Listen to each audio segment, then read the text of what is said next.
Punjab star TV ਦੇ ਉੱਤੇ property zone ਦੇ ਵਿੱਚ ਆਪ ਸਭ ਦਰਸ਼ਕਾਂ ਦਾ ਨਿੱਘਾ ਸਵਾਗਤ। ਮੇਰਾ ਨਾਮ ਮੇਜਰ ਸਿੰਘ ਨਾਗਰਾ, ਮੈਂ ਰੀਅਲ ਸਟੇਟ ਬ੍ਰੋਕਰ ਤੁਹਾਡੀ ਸੇਵਾ ਦੇ ਵਿੱਚ ਇਹ ਪ੍ਰੋਗਰਾਮ ਲੈ ਕੇ ਹਾਜ਼ਰ ਹੋਣਾ ਬਤੌਰ ਹੋਸਟ। ਅਤੇ ਅੱਜ ਦੇ ਸਾਡੇ ਪ੍ਰੋਗਰਾਮ ਦੇ ਵਿੱਚ ਸਾਡੇ ਖਾਸ ਮਹਿਮਾਨ ਜਿਹੜੇ ਹਨ ਜੀ, ਉਹ ਰੀਅਲ ਸਟੇਟ ਦੇ ਬਾਬਤ ਜਿੱਥੇ ਗੱਲ ਕਰਨਗੇ ਉੱਥੇ ਤੁਹਾਨੂੰ ਅਸੀਂ ਇਸ ਪ੍ਰੋਗਰਾਮ ਦੇ ਜ਼ਰੀਏ ਦੱਸਾਂਗੇ ਕਿ ਕਿਵੇਂ ਤੁਸੀਂ ਜਿਹੜੀ ਇੱਕ ਪ੍ਰੋਪਰਟੀ ਹੈ ਉਸ ਨੂੰ ਖਰੀਦਣ ਵੇਲੇ ਅਤੇ ਵੇਚਣ ਵੇਲੇ ਆਪਣੇ ਡਾਲਰਾਂ ਦੀ ਬਚਤ ਕਰ ਸਕਦੇ ਹੋ। ਇਹ ਕੀ ਫਾਰਮੂਲਾ ਹੈ, ਕੀ ਨੁਸਖਾ ਹੈ, ਇਹ ਲੈ ਕੇ ਹਾਜ਼ਰ ਹੋਣਗੇ ਸਾਡੇ ਅੱਜ ਦੇ ਮਹਿਮਾਨ। ਆਓ ਮੈਂ ਹੁਣ ਤੁਹਾਡੇ ਨਾਲ ਉਹਨਾਂ ਦੀ ਮੁਲਾਕਾਤ ਕਰਵਾਉਣਾ ਹੈ। ਮੇਰੀ ਮੁਰਾਦ ਹੈ ਜੀ ਹਾਂ ਜਗਤਾਰ ਢੱਡਾ ਹੋਰਾਂ ਤੋਂ, ਜੋ ਕਿ ਰੀਅਲ ਸਟੇਟ ਬ੍ਰੋਕਰ ਹਨ। ਸੋ ਢੱਡਾ ਸਾਹਿਬ, ਤੁਹਾਡਾ ਪ੍ਰੋਗਰਾਮ ਦੇ ਵਿੱਚ ਨਿੱਘਾ ਸਵਾਗਤ। ਜੀ ਆਇਆਂ ਨੂੰ ਜੀ। ਤੁਹਾਡਾ ਵੀਰ ਜੀ, ਤੁਸੀਂ ਮੌਕਾ ਦਿੱਤਾ, ਸੁਣਨ ਵਾਲਿਆਂ ਨੂੰ ਵੀ ਸਾਰਿਆਂ ਨੂੰ ਤਹਿ ਦਿਲ ਤੋਂ ਸਤਿ ਸ੍ਰੀ ਅਕਾਲ। ਸਤਿ ਸ੍ਰੀ ਅਕਾਲ ਜੀ। ਸੋ ਪ੍ਰੋਪਰਟੀ ਜ਼ੋਨ ਦੇ ਵਿੱਚ ਅਸੀਂ ਤੁਹਾਡੇ ਕੋਲੋਂ ਜਾਣਨਾ ਚਾਹਾਂਗੇ ਕਿ ਤੁਸੀਂ ਜਿੱਥੇ ਬਹੁਤ ਲੰਮਾ ਤਜਰਬਾ ਰੱਖਦੇ ਹੋ ਰੀਅਲ ਸਟੇਟ ਦਾ, ਔਰ ਤੁਹਾਡੀ ਜਿਹੜੀ ਫਰਮ ਹੈ ਉਹ ਇੱਕ ਬੁਟੀਕ ਫਰਮ ਮੈਂ ਕਹਾਂਗਾ, ਜਿਵੇਂ ਤੁਸੀਂ ਜਿਹੜੇ ਤੁਹਾਡੇ ਕਲਾਇੰਟ ਨੇ ਉਹਨਾਂ ਦੇ ਲਈ ਇੱਕ ਕਸਟਮ ਮੇਡ ਸੋਲੂਸ਼ਨ ਬਾਇੰਗ ਅਤੇ ਸੈਲਿੰਗ ਦਾ ਪੇਸ਼ ਕਰਦੇ ਹੋ। ਸੋ ਪਹਿਲਾਂ ਤਾਂ ਆਪਣੇ ਫਰਮ ਬਾਰੇ ਥੋੜ੍ਹਾ ਦੱਸੋ, ਅਤੇ ਰੀਅਲ ਸਟੇਟ ਦੇ ਵਿੱਚ ਲੋਕਾਂ ਨੇ ਜਿਨ੍ਹਾਂ ਨੇ ਘਰ ਖਰੀਦਣਾ ਜਾਂ ਵੇਚਣਾ ਹੈ ਉਹ ਕਿਵੇਂ ਤੁਹਾਡੇ ਕੋਲੋਂ ਬੈਨੀਫਿਟਸ ਲੈ ਸਕਦੇ ਨੇ? ਕਿਹੜੇ ਕਿਹੜੇ ਬੈਨੀਫਿਟਸ ਨੇ ਜੀ? ਸਾਡੇ ਕੋਲੋਂ ਹਜ਼ਾਰਾਂ ਹੀ ਬੈਨੀਫਿਟ ਮਿਲਦੇ ਆ ਜੀ ਰੀਅਲ ਸਟੇਟ ਦੇ ਨਾਲ।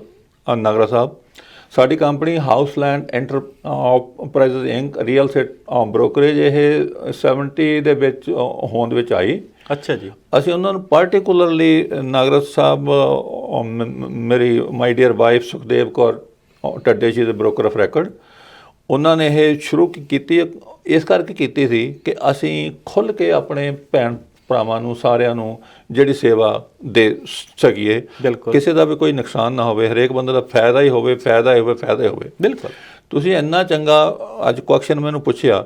Real estate is the only commodity on the earth which is going to help you to make money, not only to help you to make money, turn you into millionaire, not even millionaire, even multi-millionaire, and billionaire, only commodity we have। ਬਹੁਤ ਅੱਛਾ। ਮੈਂ ਅੱਜ ਤੱਕ ਬਹੁਤ ਸਾਰੇ ਲੋਕਾਂ ਨੂੰ, ਦੋਸਤਾਂ ਵਿੱਚ ਜਿੰਨੇ ਵੀ ਮੇਰੇ ਕਲਾਇੰਟ ਹਜ਼ਾਰਾਂ ਬਿਲੀਅਨ ਰੀਅਲ ਸਟੇਟ ਵੇਚੀ ਆ ਜੀ ਵਾਹਿਗੁਰੂ ਦੀ ਮਿਹਰ ਦੇ ਨਾਲ ਜੀ। ਇੱਕ ਗੱਲ ਮੈਂ ਸਾਰਿਆਂ ਨੂੰ ਕਹਿੰਦਾ ਆਇਆ, ਹੁਣ ਵੀ ਕਹਿ ਰਿਹਾ, ਜਿਹੜੀ ਕਿ ਮੈਂ ਖੁਦ ਨਹੀਂ ਕਰ ਸਕਿਆ, ਮੇਰੇ ਕੋਲ ਉਹ ਪੈਸੇ ਹੈ ਨਹੀਂ ਸੀ ਇੰਨੇ, ਮੈਂ ਸਾਰਿਆਂ ਨੂੰ ਇਹ ਸਲਾਹ ਦਿੰਦਾ ਨਾ ਵੀ always Nagra Sahib try to buy 2 properties of the same kind or a different kind at the same time। Okay, at a time 2 investments ਹੋਣੀਆਂ ਪ੍ਰੋਪਰਟੀ 'ਚ ਬਹੁਤ ਜ਼ਰੂਰੀ ਨੇ ਜੀ। ਰੀਜ਼ਨ ਕਿਉਂ? ਤੁਸੀਂ ਜੇ ਰੈਜ਼ੀਡੈਂਸ਼ੀਅਲ ਹੈ ਉਸ ਵੇਲੇ ਔਖੇ ਸੌਖੇ 2 ਲੈ ਲਓ। ਓਕੇ, ਉਹ ਚੱਲ ਜਾਣਾ ਕੰਮ। 5 ਸਾਲ ਤੋਂ ਬਾਅਦ, 6 ਸਾਲ ਤੋਂ ਬਾਅਦ ਗਰੰਟੀਡ ਆ, ਉਹਨਾਂ ਦੀਆਂ ਕੀਮਤਾਂ ਬਦਲ ਕੇ ਇੱਕ ਵੇਚ ਕੇ 2 ਫ੍ਰੀ ਕਰ ਲਓ, ਉਹ ਫ੍ਰੀ ਹੋ ਜਾਂਦੀ ਹੈ। ਉਸ ਕੈਟੇਗਰੀ ਦੇ ਵਿੱਚ ਔਖੇ ਸੌਖੇ 2 ਲੈ ਲਓ। ਉਹ ਮੌਕਾ ਨਹੀਂ ਜ਼ਿੰਦਗੀ 'ਚ ਆਇਆ, ਇਕਨੋਮਿਕ ਸਿਸਟਮ ਆ, ਇੰਨੇ ਪੈਸੇ ਜੁੜਦੇ ਨਹੀਂ, ਮੈਂ ਵੀ ਕਰ ਨਹੀਂ ਸਕਿਆ, ਮੈਂ ਲੇਟਲੀ ਕੀਤਾ। It prove to be true very right. So ਮੈਂ ਆਪਣੇ ਦਰਸ਼ਕਾਂ ਨੂੰ ਇਹ ਦੱਸਣਾ ਚਾਹਾਂਗਾ ਕਿ ਜਿਹੜੀ ਪ੍ਰੋਪਰਟੀ ਜ਼ੋਨ ਹੈ, ਇਸ ਦੇ ਜ਼ਰੀਏ ਅਸੀਂ ਜਿੱਥੇ ਇੱਕ ਜਿਹੜੀ ਪ੍ਰੋਪਰਟੀ ਦੇ ਨਾਲ ਰਿਲੇਟਡ ਕੋਈ ਵੀ, ਚਾਹੇ ਉਹ ਬ੍ਰੋਕਰ ਨੇ ਰੀਅਲ ਸਟੇਟ ਦੇ, ਜਾਂ ਉਹ ਇੰਸ਼ੋਰੈਂਸ, ਹੋਮ ਇੰਸ਼ੋਰੈਂਸ, ਜਾਂ ਹੋਮ ਇੰਸਪੈਕਟਰ, ਜਾਂ ਮੌਰਗੇਜ ਬ੍ਰੋਕਰ ਸਾਹਿਬ ਨੇ, ਉਹਨਾਂ ਦੇ ਅਸੀਂ ਇੰਟਰਵਿਊ ਕਰਦੇ ਹਾਂ, ਉਹਨਾਂ ਦੇ ਨਾਲ ਅਸੀਂ ਗੱਲ ਕਰਦੇ ਹਾਂ। ਸੋ ਅੱਜ ਕੱਲ੍ਹ ਜਿਹੜਾ ਜੀ GTA ਦੇ ਵਿੱਚ ਮਾਰਕੀਟ ਦੇ ਵਿੱਚ ਅਕਸਰ ਇੱਕ ਸ਼ਬਦ ਸੁਣਨ ਨੂੰ ਮਿਲਦਾ ਹੈ ਕਿ ਇਟਸ ਔਨ ਫਾਇਰ, ਅੱਗ ਲੱਗੀ ਪਈ ਹੈ। ਚੱਕ ਲਓ 8 ਲੱਖ ਦਾ ਕਰ ਜੇ ਮਿਲੀਅਨ ਦਾ, $2 ਲੱਖ ਅਬਵ ਆਸਕਿੰਗ, ਮਤਲਬ 50-60 ਹਜ਼ਾਰ ਲੱਖ ਡਾਲਰ ਅਬਵ ਆਸਕਿੰਗ ਤਾਂ ਆਮ ਗੱਲ ਹੋ ਗਈ ਹੈ। ਸੋ ਮੈਂ ਜਾਣਨਾ ਚਾਹਾਂਗਾ ਕਿ ਅਜਿਹੇ ਸਮਿਆਂ ਦੇ ਵਿੱਚ ਜਿੱਥੇ ਇੰਨਾ ਚੈਲੰਜਿੰਗ ਹੈ, ਜਾਂ ਇਹ ਕਹਿ ਲਓ ਕਿ ਬਿਕਾਜ਼ ਆਫ ਉਹ ਤਾਂ ਆਪਾਂ ਨੂੰ ਪਤਾ ਕਿ ਇਨਵੈਂਟਰੀ ਘੱਟ ਹੈ, ਇਸ ਕਰਕੇ ਸੋ ਅਜਿਹੇ ਦੇ ਵਿੱਚ ਕੀ ਕਰ ਲਿਆ ਜਾ ਸਕਦਾ ਹੈ? ਕੀ ਤੁਹਾਡੀ ਫਰਮ ਜਿਹੜੀ ਹੈ ਜੀ ਉਹ ਆਪਣੇ ਕਲਾਇੰਟਸ ਨੂੰ ਹੈਲਪ ਕਰਦੀ ਹੈ, ਅਤੇ ਕਿਵੇਂ ਉਹਨਾਂ ਦੇ ਡਾਲਰ ਵੇਚਣ ਵਾਲਿਆਂ ਦੇ ਅਤੇ ਸੈਲ ਕਰਨ ਵਾਲਿਆਂ ਦੇ, ਖਰੀਦਣ ਵਾਲਿਆਂ ਦੇ ਕਿਵੇਂ ਬਚਾਉਂਦੇ ਹੋ ਜੀ? ਘਰ ਲੈਣ ਦੇ ਵਿੱਚ ਨਾ ਨਾਗਰਾ ਸਾਹਿਬ ਦੇਖੋ, ਜਿਸ ਤਰ੍ਹਾਂ ਰੀਅਲ ਸਟੇਟ ਦੇ ਵਿੱਚ you are one of the most qualified person in the industry, and ਹੋ ਸਕਦਾ ਮੈਨੂੰ ਵੀ ਵਾਹਿਗੁਰੂ ਨੇ ਕੁਛ ਨੌਲੇਜ ਬਖਸ਼ੀ ਹੋਵੇ। ਇਹ ਕੋਈ ਇਹਦਾ ਟਾਈਮ ਨਹੀਂ, ਜਿਸ ਤਰ੍ਹਾਂ ਕੈਨੇਡਾ ਦੀ ਇਕੋਨਮੀ ਚੱਲ ਰਹੀ ਹੈ ਨਾ, ਇਹਦੇ ਵਿੱਚ ਕੋਈ ਖਾਸ ਅੱਜ ਗਲਤ ਟਾਈਮ ਨਹੀਂ, ਕੋਈ ਠੀਕ ਟਾਈਮ ਨਹੀਂ ਖਰੀਦਣ ਦਾ। ਜਿੱਦਣ ਤੁਹਾਨੂੰ ਲੋੜ ਆ ਚੁੱਪ ਕਰਕੇ ਪ੍ਰਾਪਰਟੀ ਲੈ ਲਓ ਜੀ, ਉਹ ਕਦੇ ਰੋਂਗ ਨਹੀਂ ਜਾਂਦੀ। ਬਾਇੰਗ ਇਜ਼ ਨੈਵਰ ਰੋਂਗ ਜੀ, ਬਾਇੰਗ ਇਜ਼ ਨੈਵਰ ਰੋਂਗ। ਉਹ ਪ੍ਰਾਪਰਟੀ ਅੱਜ ਥੱਲੇ ਆਈ ਆ, ਕੱਲ੍ਹ ਨੂੰ ਉੱਤੇ ਆ ਜਾਣੀ, ਫਿਰ ਤਾਂ ਜਾਣਾ, ਉਹਨੇ ਤਾਂ ਜਾਣਾ ਹੀ ਜਾਣਾ। ਮੈਂ ਤੁਹਾਨੂੰ ਇੱਕ ਐਗਜ਼ਾਮਪਲ ਦੇਣੀ ਚਾਹੂੰਗਾ ਜੀ। 70 ਦੇ ਵਿੱਚ ਆਪਾਂ ਇਹ ਤੋਂ ਪਹਿਲੇ ਸ਼ੋਅ ਦੇ ਵਿੱਚ ਵੀ ਇੱਕ ਵਾਰੀ ਮੈਂ ਮੈਂਸ਼ਨ ਕੀਤਾ ਸੀਗਾ, ਇੱਥੇ ਬ੍ਰੈਮਲੀ ਸਿਟੀ ਸੈਂਟਰ ਜਿਹੜਾ ਸ਼ਾਪਿੰਗ ਸੈਂਟਰ ਆ ਨਾ, ਉਹਦੇ ਕੋਲ ਟਾਊਨ ਹਾਊਸ ਦੇ ਮੈਂ ਨਾਂ ਨਹੀਂ ਲਊਂਗਾ, ਉਹ 7,500 ਦੇ ਵਿਕੇ ਸੀਗੇ। ਅੱਜ ਉਹ 8.5 ਲੱਖ ਦੇ ਆ। ਬਿਲਕੁਲ ਹੋਊਗੀ। ਅੱਛਾ, ਉਹ ਵੱਧਦੀ ਜਾਂਦੀ ਹੈ। ਦੂਸਰੀ ਗੱਲ ਹੈ, ਜਿਹੜਾ ਤੁਹਾਡੀ ਅਰਨਿੰਗ ਪਾਵਰ ਹੈ, it never going to outsmart your investment into the real estate. Inflation is not going to be caught by your earning power.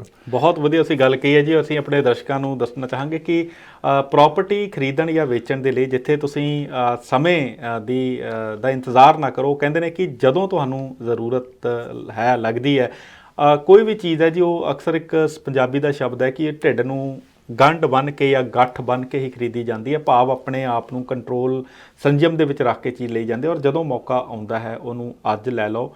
ਖਾਸ ਤੌਰ 'ਤੇ ਜ਼ਮੀਨਾਂ ਲੈਂਡ ਵਾਸਤੇ ਅਸੀਂ ਕਹਿੰਦੇ ਹੁੰਦੇ ਹਾਂ ਕਿ buy now and forget it. And ਜਿਵੇਂ ਤੁਸੀਂ ਗੱਲ ਕੀਤੀ ਹੈ ਕਿ ਉਹ ਪੇ ਆਫ ਤੁਹਾਨੂੰ ਜ਼ਰੂਰ ਕਰਦੀ ਹੈ। ਸੋ ਅਸੀਂ ਆਪਣੇ ਦਰਸ਼ਕਾਂ ਦੇ ਲਈ ਅਖੀਰ ਦੇ ਵਿੱਚ ਤੁਸੀਂ ਤੁਸੀਂ ਇੱਕ ਆਫਰ ਜਿਹੜਾ ਹੈ ਜੀ ਤੁਹਾਡੇ ਵੱਲੋਂ ਕਿ ਉਹ ਕਿੰਨੇ ਕੁ ਡਾਲਰ ਤੱਕ ਉਹ ਬਚਾ ਸਕਦੇ ਨੇ, ਬਾਕੀ ਇਨ ਡਿਟੇਲ ਤੁਹਾਡੇ ਕੋਲੋਂ ਉਹ ਜਾਣਕਾਰੀ ਲੈ ਸਕਦੇ। ਦੇਖੋ, ਸਾਡੇ ਨਾਲ ਡੀਲ ਕਰਨ ਦੇ ਲਈ ਮੈਨੂੰ ਕਾਲ ਕਰਨ ਦੇ ਲਈ 4168876955 ਤੁਸੀਂ, ਮੈਂ ਗਰੰਟੀ ਨਾਲ ਤੁਹਾਨੂੰ ਕਹਿੰਦਾ, ਤੁਸੀਂ $30,000 ਮੇਰੇ ਕੋਲ ਪਹੁੰਚਾਓਗੇ with the purchase and sale both. We will list your property as far as 0% commission. We will give you back $5,000 out of my own commission. After the deal closes, I'll give you a writing in a piece of paper. ਬਹੁਤ ਅੱਛੇ ਜੀ। ਸੋ ਅਸੀਂ ਆਪਣੇ ਦਰਸ਼ਕਾਂ ਨੂੰ ਦੱਸਦੇ ਕਿ ਜਿੱਥੇ ਇਹ ਤੇ ਗੱਲ ਹੋ ਗਈ ਢੱਡਾ ਸਾਹਿਬ ਹੋਰਾਂ ਦੀ ਗੱਲ, ਤੁਹਾਡੀ ਪ੍ਰਾਪਰਟੀ ਦੇ ਨਾਲ ਸੰਬੰਧ ਜਿਹੜਾ ਸੀ ਬੜਾ ਵੱਡਾ, ਇੱਕ ਮੈਂ ਸਮਝਦਾ ਕਿ ਇਟਸ ਅ ਬਿਗ ਹਿਊਜ ਜਿਹੜਾ ਇੱਕ ਧਮਾਕੇ ਵਾਲੀ ਗੱਲ ਹੈ ਜੀ। This offer will expire on 31st of this year 2021. December 31st।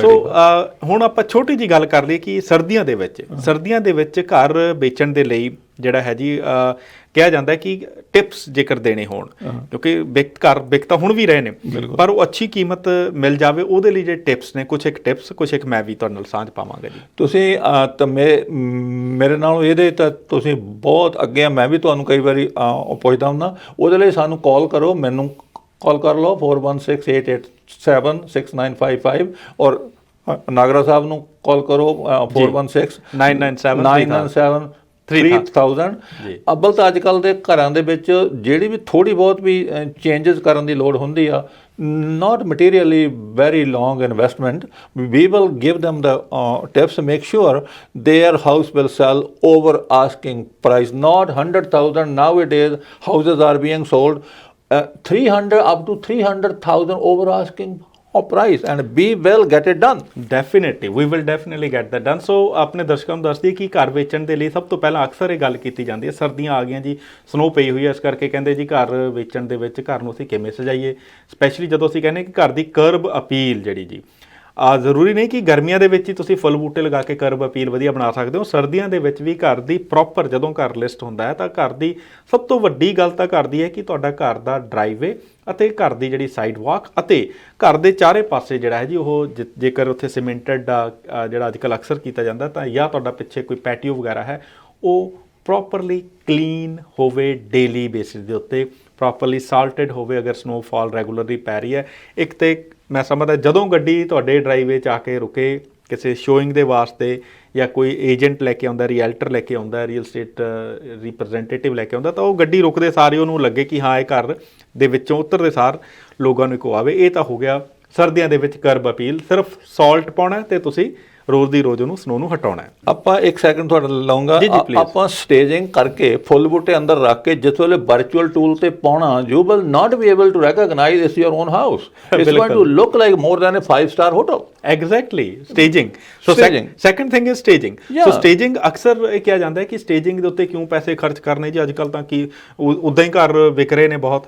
ਤੁਹਾਡੀ ਗੱਲ ਬਿਲਕੁਲ ਸਹੀ ਹੈ ਜੀ। ਸਟੇਜਿੰਗ ਜਿਹੜੀ ਹੈ, ਜਿਵੇਂ ਕਿਹਾ ਜਾਂਦਾ ਨਾ ਜੀ, ਵਿਆਹ ਦੇ ਲਈ ਆਪਾਂ ਕੋਈ ਵਿਆਹ ਕਰਾਉਣਾ ਹੁੰਦਾ ਕਿਸੇ ਨੇ ਅਤੇ ਦੁਲਹਨ ਜਿਹੜੀ ਹੈ ਜੀ ਉਹ 100 ਗੁਣਵਾਨ ਹੁੰਦੀ ਹੈ, ਲੇਕਿਨ ਉਸ ਦੇ ਬਾਵਜੂਦ ਵੀ ਜਿਸ ਦਿਨ ਵਿਆਹ ਹੁੰਦਾ, ਚਾਹੇ ਉਹ ਬਰਾਈਡ ਐਂਡ ਗਰੂਮ ਦੋਨਾਂ ਤੇ, ਦੁੱਲਾ ਦੁਲਹਨ ਤੇ ਲਾਗੂ ਹੁੰਦਾ, ਉਸ ਦਿਨ ਬੰਦਾ ਐਨ ਪੂਰਾ ਆਪਣੀਆਂ ਮੁੱਛਾਂ ਖੁੰਡੀਆਂ ਕਰਵਾ ਕੇ ਔਰ ਪੂਰਾ ਐਨ ਲਿਸ਼ਕ ਪੁਸ਼ਕ ਕੇ ਜਾਂਦਾ ਹੈ, ਦਸਤਾਰ ਸਾਰਾ ਕੁਝ ਜੋ ਵੀ ਉਹ ਪਹਿਨਦਾ ਹੈ, ਜਾਂ ਲੜਕੀਆਂ ਜਿਹੜੀਆਂ ਨੇ ਉਹਨਾਂ ਨੂੰ ਪੂਰਾ ਉਸ ਹਾਰ ਸ਼ਿੰਗਾਰ ਜਿਹੜੇ ਉਸ ਮੌਕੇ ਦੇ ਮੁਤਾਬਕ ਹੁੰਦੇ ਨੇ। ਸੇਮ ਕੰਮ ਸਟੇਜਿੰਗ ਕਰਦੀ ਹੈ ਜੀ। ਸਟੇਜਿੰਗ ਦਾ ਮਤਲਬ ਹੈ ਤੁਹਾਡੇ ਘਰ ਨੂੰ ਹਾਰਨਾ ਸ਼ਿੰਗਾਰਨਾ, ਹਾਰ ਸ਼ਿੰਗਾਰ ਕਰਨਾ ਘਰ ਦਾ।